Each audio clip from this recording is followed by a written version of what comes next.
নমস্কার, আমি Sudip Chakraborty, life plus magazine থেকে। আজকে আমি এসেছি একজন স্পেশাল পার্সোনালিটির সঙ্গে কথা বলতে। খুব বাচ্চা মেয়ে, হ্যাঁ, কিন্তু যথেষ্ট লম্বা, আমার মাথা কাছাকাছি। কিন্তু এর একটা স্পেশাল ব্যাপার রয়েছে, সেটা হয়তো এখন ভিডিও দেখা যাচ্ছে না, আমরা পরে ফটোয় আনবো।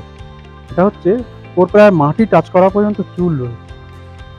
যেরকম চুলের কথা আমরা কার্টুন একটা কোন ক্যারেক্টার, রাপুনজেল, হ্যাঁ, যেটার কথাও আমায় বলেছিল। আমাদের দেখা হয়েছিল, মানে আমাদের মিটিংটা হয়েছিল সোশ্যাল মিডিয়াতে। আর আমরা রূপকথাতেও কিন্তু এরকম চুলের কথা পড়েছি, যে এরকম রাজকন্যার লম্বা চুল সে ঝুলে দিয়েছে, রাজপুত্র সে চুল ধরে উঠে এসেছে, তা আমরা এখন সামনাসামনি দেখছি। আচ্ছা, তোমার নাম কি? এরিকা দাস। আচ্ছা, এরিকা নামটা তো একটু অবাঙালি টাইপের মনে হচ্ছে। তুমি কি খ্রিস্টান? না, তুমি তুমি হিন্দু বাঙালি। আচ্ছা আচ্ছা আচ্ছা, এরিকা থাকে বাটানগরে, তাই তো? বাটানগরে এরিকা থাকে। আচ্ছা এরিকা, তোমার সম্বন্ধে একটু শুনি, তুমি কি করো? আমি ড্রয়িং করি, আর্টিস্ট, আর তার সাথে মেকআপ আর্টিস্ট। আচ্ছা, মেকআপ আর্টিস্ট। আচ্ছা, এমনি আর তোমার এডুকেশনাল? আমি 12 অবধি করেছি। আচ্ছা, ও তো গ্রাজুয়েশন, হায়ার সেকেন্ডারি করেছে, মেকআপ আর্টিস্ট। আচ্ছা, এইবার এরিকা, তোমার সঙ্গে কথা হয়েছিল, তুমি বলেছিলে রাপুনজেলের ব্যাপারে তুমি খুব ইন্টারেস্টেড, ছোটবেলা থেকে তোমার খুব মনে ভালো হতো লাগে। যে আমি ওই রকম হবে। এটা এই চুল, এই যে বড় চুল ব্যাপারটা তো তোমার একটা একেবারে ছোট থেকে না, একটা সময় থেকে তুমি হয়তো প্ল্যান করেছো, সেটা কোন সময় থেকে? স্কুলে যখন পড়ি তখন থেকে আমার চুল ছিল, কোমর অবধি চুল ছিল। আচ্ছা, আস্তে স্কুল, আস্তে হ্যাঁ চুল আচ্ছা, বাড়ে। প্রথম থেকেই কোমর অবধি ছিল, হ্যাঁ। তারপর তুমি ডিসিশন নিলে যে আমি বড় বাড়াবো। চুল রাখবো। মাঝখানে অনেকবার কেটেও ফেলেছি। আচ্ছা, তারপর থেকে তুমি ঠিক করলে অনেক বড় হ্যাঁ। চুল রাখবে। আচ্ছা, তুমি যে মেকআপ আর্টিস্টটা বললে, তা এই ব্যাপারে জিজ্ঞেস করি যে তুমি যে এত লম্বা চুল, হ্যাঁ, এরকম তুমি মেনটেন করো কি করে? অসুবিধা তো হয়, কিন্তু ওই আমাদের দর্শকের দিকে তাকিয়ে বলো। অসুবিধার সাথে একটু সময় সুযোগ করে হ্যাঁ, আর তুমি মেইনটেনেন্সটা কি করো? পরিচর্যার ব্যাপারটা কিভাবে করো? তুমি আমি একাই করো নাকি তোমার কোনো না, আমি বিশেষজ্ঞ একাই কেউ করি, আছে? একাই করি। একাই আছে। সপ্তাহে 2 দিন শ্যাম্পু করি। আচ্ছা, আর তোমার মতো যারা বড় চুল রাখতে যায়, তাদের জন্য তুমি একটু বলো, তুমি কিভাবে মেইনটেইন করো? তারা হয়তো তোমাকে আমি দেখে যে একটু। দিনকার শ্যাম্পু করি তার হ্যাঁ। আগের দিনকার আমি তেল দিয়ে দিই, রাত্রিবেলা তেল দিয়ে পরের দিন শ্যাম্পু করে নিই, তারপরে সিরাম।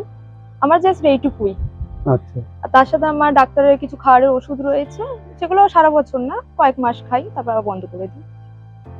তো আমি এটা শুনেছি যে বড় চুল থাকলে তাদের মানে গ্রোথ খুব একটা হয় না। আমি আর এটা কি সত্যি কি জানি, নাকি লোকে তুমি তো তুমি বলে। স্লিম মেইনটেইন আমি করছো? ছোটবেলা থেকেই তো তুমি স্লিম। স্লিম, আচ্ছা, মানে হ্যাঁ। চুলের জন্য না, নয় এটা, চুলের তাই জন্য তো? না। আচ্ছা, তো এটাই জানার ছিল। আর এবার দেখো যে তোমার যে এত লম্বা চুল, হ্যাঁ, তা এটা নিয়ে তুমি রাস্তাঘাটে বেরোতে পারো? মানে অসুবিধা না, হয়?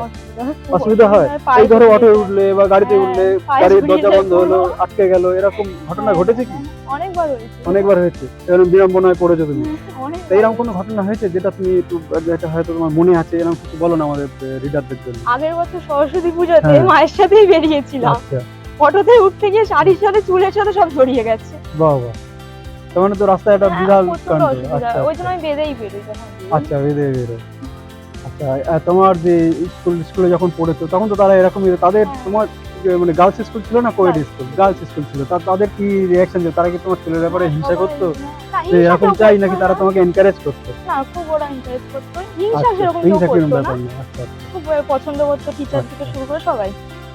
আর এখানে তোমার কোনো ভবিষ্যতে পরিকল্পনা আছে যে এটা কি জাস্ট তোমার একটা ব্যক্তিগত ইচ্ছে যে আমি ইচ্ছা তো আছে। ভালো লাগে, বা তুমি একটা পরিকল্পনা আছে যে এটা এই চুলটা নিয়ে তুমি ক্যারিয়ারে কিছুটা করতে চাও বা কিছু? ইচ্ছা আছে হ্যাঁ, সেটা কি পরবর্তীকালে একটু বলো না গিনেস আমাদের। বুকে আমার নাম তোলার খুব ইচ্ছা আছে। গিনিস বুকে নাম তুলতে গেলে লম্বা চুলের ব্যাপারে তো আমার তো মনে হয় এর থেকেও লম্বা চুল আছে, তুমি হ্যাঁ, লম্বা হবে, লম্বা আরো করেই তো। লম্বা করে তারপরে গিনেস বুকে আমার নাম তোলার খুব তা ইচ্ছা আছে। এই যে এই এতখানি যে লেন্থ এসছে, হ্যাঁ। এই যে মাটি পর্যন্ত, তা এটা তুমি মানে লাস্ট কবে চুল কেটেছো? আমি মনে হয় আগের বছর পুজোর আগে কেটেছি। কতটা কেটেছিলে তাও? একদম অল্প, তলার থেকে অল্প করে একটুখানি একটুখানি কেটেছো? করে তা কাটি। এটা গ্রোথ জায়গাটি মানে সামনে এক বছরে চুলটাই। কতটা গ্রোথ হয়? মোটামুটি হয়। এক বছর মানে হ্যাঁ, তুমি এখন আর ভালোই কাটবে না, হয়। এটাকে না, এখন বাড়তে দেবে? এবার বাড়াবো। মাঝখানে আমি অনেকটা করে কেটে জিনিস দিয়েছিলাম। রেকর্ডের কথা বলছো, তা এখন যে রেকর্ড যে হোল্ডার, তুমি কি জানো কে হোল্ডার? মানে তার না, কতটা এখনো লেন্থ অবধি আছে? আমি এটা তাহলে জানি তুমি না। তাকে ব্রেক তো করতে হবে, তোমাকে তো প্রথমে আমার জানতে হবে। পার্সোনাল একটা অ্যাচিভমেন্ট আচ্ছা আচ্ছা, পার্সোনাল অ্যাচিভমেন্ট। আচ্ছা, এবার আমাকে বলো যে তোমার তোমাকে তো জানতে চাইলাম যে অসুবিধে কি পড়ো, হ্যাঁ, এবার এটার জন্য তোমার সুবিধা কিছু হয়েছে কখনো, যে মনে হয়েছে কোনো বেনিফিট পেয়েছো? কিরকম? সবার থেকে আলাদা। সবার থেকে হলো, আলাদা? আচ্ছা আচ্ছা যেখানেই যাই সবার আচ্ছা থেকে আলাদা হয়ে যাই। আচ্ছা। আর তোমার বাড়ি থেকে তোমাকে এনকারেজমেন্ট কেমন? মানে তোমার বাড়ি থেকে মানে এই মাই ধরনের তো চুল আগে রাখতে? করতো সব। হ্যাঁ, আচ্ছা, মাই সবসময় বলে রাখার জন্য। তোমার মা তোমাকে সবসময় হেল্প হ্যাঁ। করেছে। এরিকাকে ওর মা যথেষ্ট যত্ন করে বড় করেছেন, ওনার সঙ্গে কথা বলে এটা বোঝা গেল। আর উনি নিজেও কিন্তু ফ্যাশন দুনিয়ারই মানুষ। ওনার বেশ কিছু সুন্দর ফটোগ্রাফ আমরা দেখলাম। আসুন ওনার সঙ্গে আলাপ করা যাক। আচ্ছা, আপনার নামটা কি? পূজা দাস। পূজা দাস। আচ্ছা, এরিকার মা পূজা দাস, মানে এনার সাহায্যে উৎসাহে কিন্তু ওনার মেয়ের এত সুন্দর চুল। তা আপনি একটু বলুন যে আপনার মেয়ের ইচ্ছেটা আপনার আমার মানে প্রথম থেকে স্বপ্ন ছিল যাতে আমার মেয়ে একটা এই চুল নিয়ে কিছু একটা করতে পারে। আচ্ছা। প্রথম থেকেই সে মেয়ে সন্তান, হ্যাঁ। চুল বড় হোক। অনেকেই এটা আপত্তি করেছিল যে চুলটা কেটে দিচ্ছে, ছোট করে দিচ্ছে। আচ্ছা আচ্ছা কিন্তু আমি চাই না, আমি চাই ও এই নিয়ে এগিয়ে যাক। আচ্ছা, চুলই কেন, একটা মেয়ের তো অনেক কিছু ফিচার থাকে।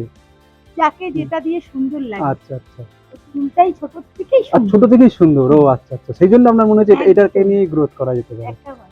আচ্ছা আচ্ছা, এটা খুব ভালো, এটাও দেখছি তো খুব সুন্দর চুল ওর। আচ্ছা এরিকা, এছাড়া তোমার আর কি করো? আমি তো তোমার ঘরে ছবি দেখলাম। হ্যাঁ, কতদিন ধরে ছবি আঁকছো? 14 বছর চলছে। 14 বছর তুমি ছবি আঁকছো, আর ছবি এঁকে তুমি অনেক হ্যাঁ, আমি কম্পিটিশন exhibition বা এ এক্সিবিশন participate পার্টিসিপেট করো। আচ্ছা, এরকম কোনো এক্সিবিশন, রিসেন্ট কি এক্সিবিশনে পার্টিসিপেট করেছো? আমি লাস্ট হচ্ছে 2024 ডিসেম্বরে আমার আচ্ছা। একটা এক্সিবিশন ছিল। আচ্ছা ওটাই হচ্ছে আমার লাস্ট এক্সিবিশন। এই বছরে এখনো অবধি কোনো এক্সিবিশনে করিনি। আচ্ছা, তার মানে এরিকার অনেক গুণ রয়েছে। ও মেকআপ আর্টিস্ট, মেকআপ নিয়েও পড়াশোনা করে, ও সুন্দর ছবিও আঁকে। তো ছবি আপনারা দেখতে পাবেন, আমরা ছবিও কালেকশন করে নিয়ে যাব। আচ্ছা এরিকা, এবার আমাদের যে ম্যাগাজিন, তোমাকে তো বলেছি লাইফ হ্যাঁ, প্লাস হ্যাঁ। ম্যাগাজিন আমাদের একটা ক্রিয়েটিভ ম্যাগাজিন। আমরা ক্রিয়েটিভ পার্সোনালিটিসের সম্বন্ধে আমরা আমাদের রিডারদের কাছে বলি, বা যারা যারা অন্য প্রফেশনালস আছে তাদের কাছে পৌঁছে দিই। মানে এমন হতে পারে যে কোনো কোম্পানি বা কোনো তাদের একটা লম্বা চুল দরকার, আমাদের এই তোমার ভিডিওটা দেখেই তোমার সাথে কন্ট্যাক্ট করলো। তা আমাদের রিডারদের জন্য কিছু বলবে? তুমি বলো।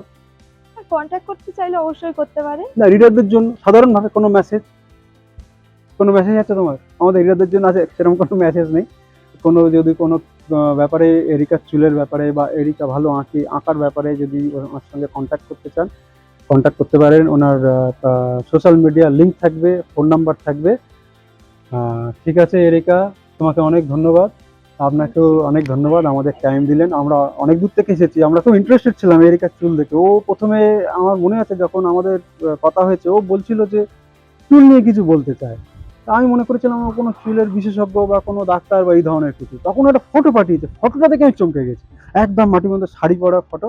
আমি চমকে গেছি যে রোগা পাতলা একটা স্লিম মেয়ে, কিন্তু চুল মানে ওরই সমান প্রায়। তা সেই জন্য আমি তখন থেকে আমি ওকে চাইছি হয় ও আমাদের স্টুডিও আসুক। ও যখন বললো না এত দূর যাওয়া, ওর ওর আসলে আসাটা খুবই অসুবিধে। হ্যাঁ, এতখানি চুল নিয়ে, তো আমরা ভাবলাম ঠিক আছে আমরাই পৌঁছে যাবো। তো আমাদের টাইম দিয়েছে। তা অনেক ধন্যবাদ আবার। আপনাদেরও ঠিক ধন্যবাদ। আছে।